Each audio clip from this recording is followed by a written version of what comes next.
It's late. Your phone lights up. You already know it's not her.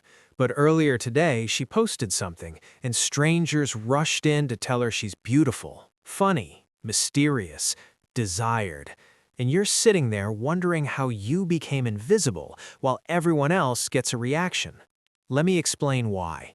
You did everything right. You listened, you were consistent, you showed interest without games, and yet her energy faded. Replies got shorter, warmth turned neutral, affection turned polite. Now you're confused, replaying conversations, asking yourself what changed. Here's the truth. Nothing about you changed. What changed was the dynamic, and this isn't random, it's psychology. She doesn't crave connection, she craves validation. Attention gives her dopamine, desire gives her power, but intimacy? Intimacy demands accountability.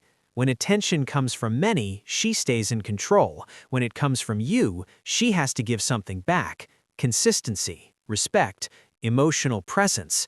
That's when things shift, because attention is easy to receive, but emotional reciprocity is expensive, and some people are addicted to the feeling without wanting the responsibility.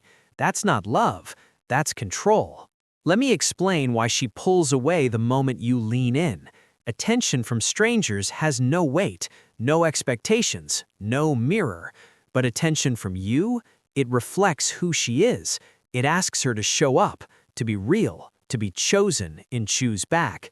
And if she's built her identity on being wanted instead of being connected, then closeness feels like a threat. So she keeps you close enough to admire her, but far enough to never challenge her. You're not rejected, you're contained.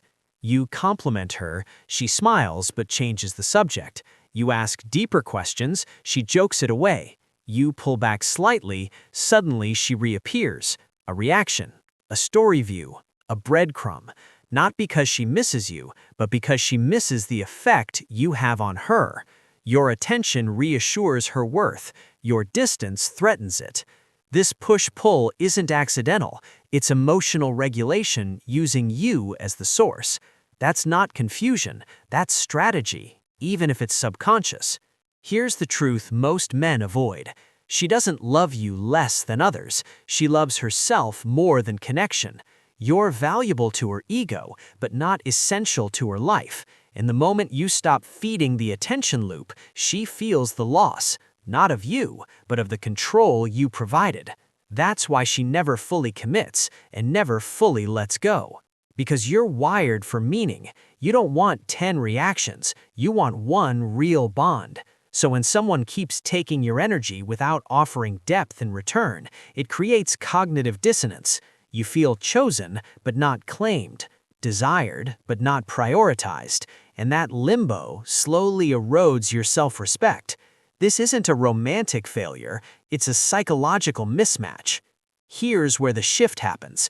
The moment you stop competing with strangers and start competing with your own standards, when you realize attention without effort isn't a compliment, it's a red flag. When you stop trying to be more interesting and start being more self-directed, she notices, not because you improved for her, but because you removed her leverage. And sometimes that's when she suddenly wants you back, but now you see it clearly. Let me explain why this realization matters. Anyone can want attention, few can handle intimacy. Anyone can enjoy being admired, few can face being known. So if she loves the attention but not you, it's not because you're lacking. It's because real connection would cost her the one thing she protects most, control. And a man who sees that clearly never begs for affection again. You don't need to be louder, more charming, more available. You need boundaries strong enough to make empty attention irrelevant. Because when attention is the goal, you're a resource. But when connection is the goal, you're a choice. And psychology never lies. Subscribe and like if you're ready to see the patterns. Every video is a step into understanding the mind and behavior.